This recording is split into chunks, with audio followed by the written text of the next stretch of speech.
Hello folks and welcome to another episode of Let's Play Suikoden. It's L58 and last we left off we left the village of the elves, picked up Val, and we started our trek to the dwarf village to see if they will help out with defending the village of the elves. So on the Dwarf Trail, we faced some new enemies. I like those falcon guys, and you know, stronger boars. The boars are stronger than the falcon guys, so just make sure that you focus on them first, and yeah, just go from there. Like I say, I wouldn't use free will with Val, with her in the party, because you know, her falcon attack is always going to be stronger than her regular attack. And yeah, you might get a critical here and there that might do a little bit more damage, but I mean, statistically, she's better off just using that falcon rune. Ooh, we got a painting. There are a couple treasures along the way. You know, the paths are slightly hidden, but still pretty easy to figure out. And we got a feather, that's a accessory. And I want to go that way? No, I want to go this way first. Yes. Okay, sacrificial Buddha. What that is it's like a re-raise. You whatever character you have it equipped to, if they die in battle, they will immediately be resurrected. That's an interesting thing about this game, is that you know, you don't really have resurrection magic. There's one character that has a resurrection rune, but I mean, it's not really a factor, you know, it isn't as big of a thing as, you know, like a Phoenix Down or whatnot. But, you know, they kind of make up for it in the in-between battles. You can just use a herb and revive somebody if they've been killed, so that's nice. But it's still kind of strange that there isn't much support for as far as reviving. I guess since you have 6 characters, they figure, well, if you lose one, then you gotta just deal with the rest of the battle without him. Anyways, I took it off Val and I put on Tyr just because, you know, frontline, they're more likely to die in like a random battle or whatnot, whereas, you know, my back row is less likely. And since Tyr is, you know, he's fairly fast, I'm always going to have him. I just think it's better to leave him with it. Maybe I'll give it to Victor once I put Victor back into my party, since he's usually with us. Just my advice. You know, put it on whoever you want. Death isn't too common of a thing in this game, at least from my experience of playing. We get a fortune rune piece. I'm going to give that to Tyr.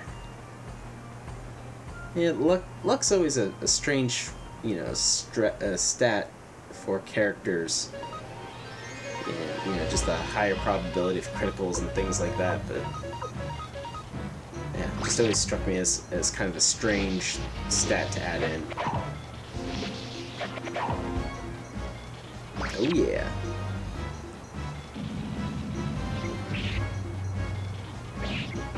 Yeah, Val's stance always weirds me out. I know that's her hand in front, but it almost seems...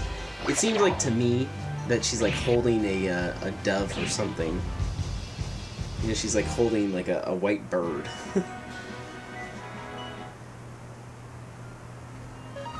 Let's see. Yeah, let's just heal up.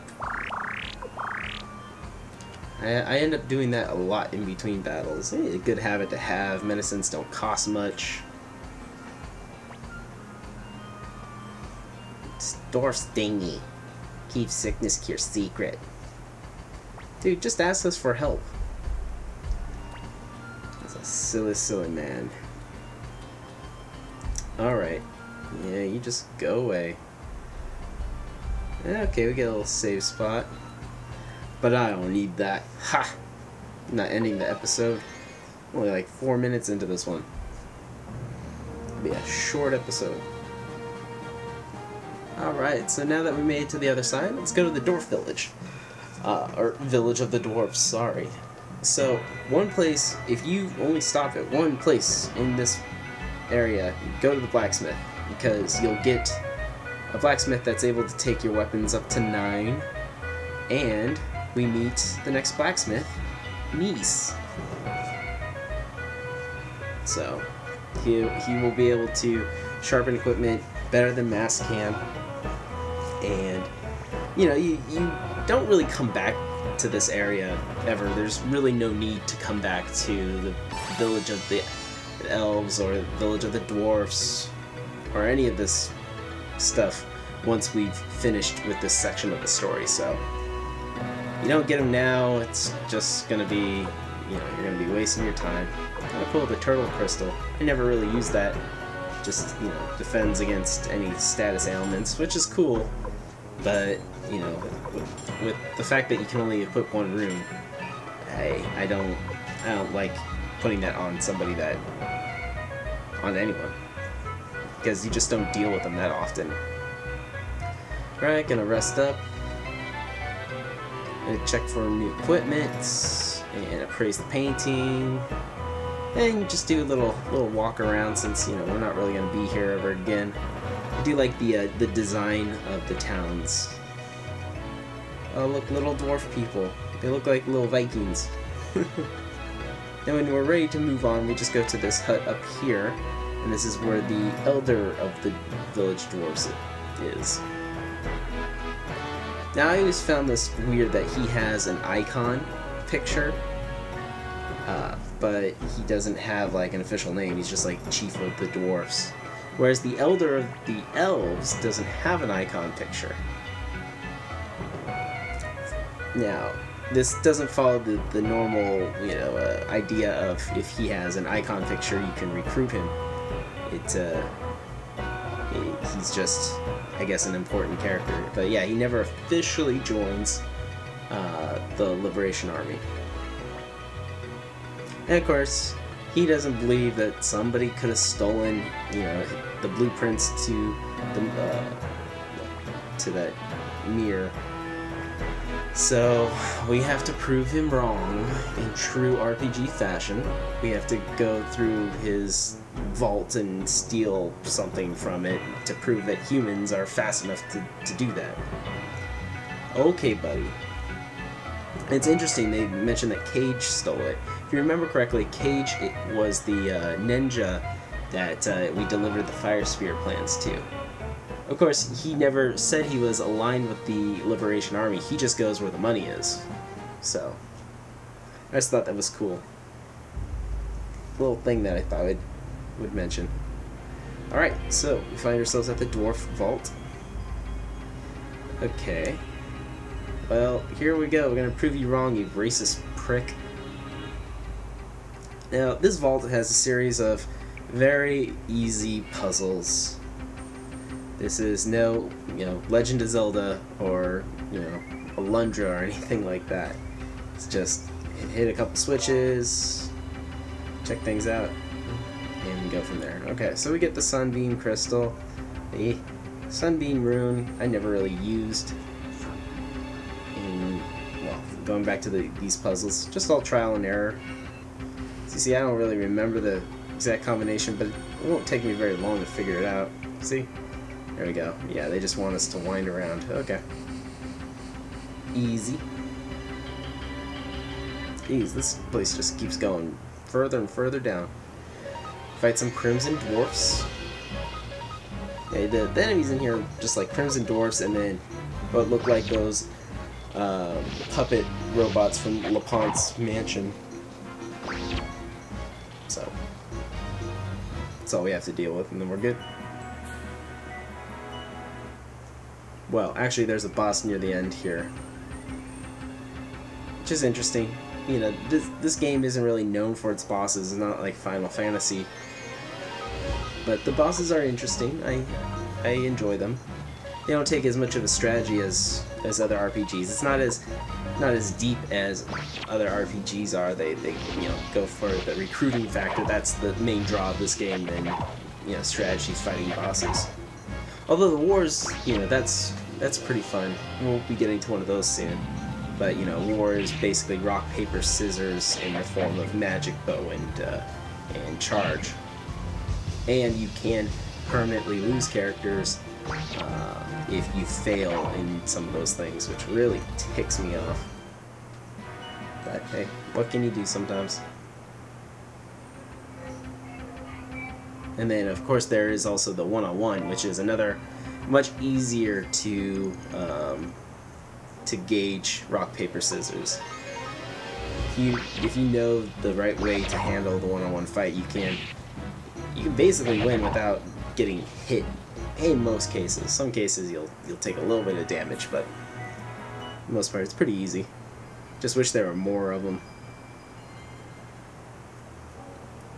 Jeez. Random battles galore. I've edited out probably a good like 7 minutes of random battles too, so just take that into consideration how many times you'll run into the random encounter.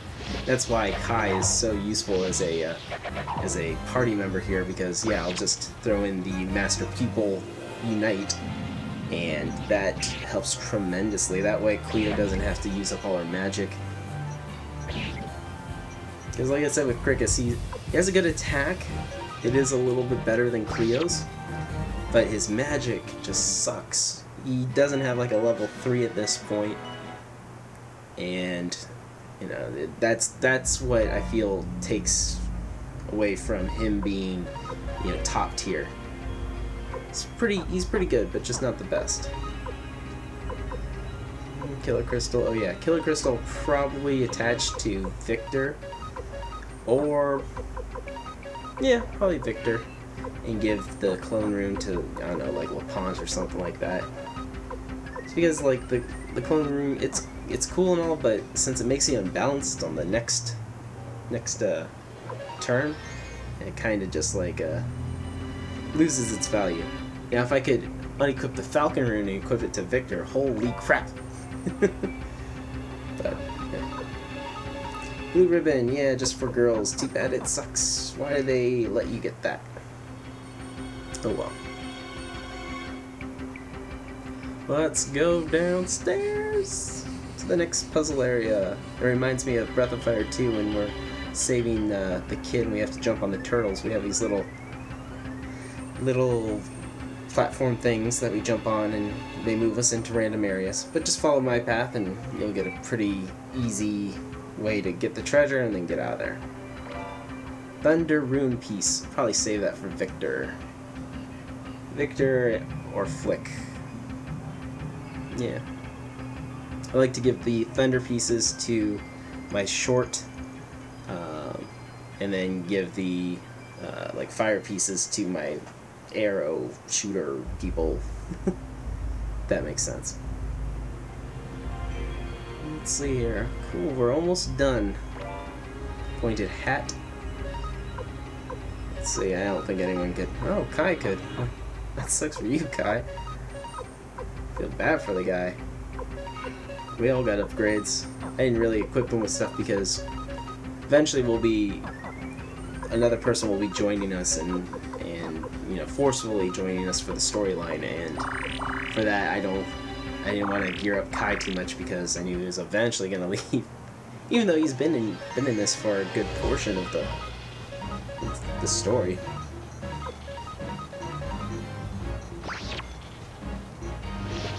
Let's do this! Fun thing. Sweet. Alright, and let's see here. We get a skill rune piece. Which, skill, the stat, it mainly affects your chance to hit and not be dodged. So I probably should have saved that for Victor or Pawn. Just because they have pretty low skill. Especially Victor, because you'll be using him a lot, but I wasn't thinking. So, if you're ever wondering what that strat is, then now you do. And we get a little musical puzzle right here. This is pretty easy though, because if you fail you can just restart and there's really no penalty. Nice. Alright. Well folks, No, got a little bit more time. Let's see what's over here. Mega Medicine. And what's over here? 5,000 bits. Cool. Alright. I'll try to get as close as I can to the boss, and then we'll end it there. Oh, what's over here?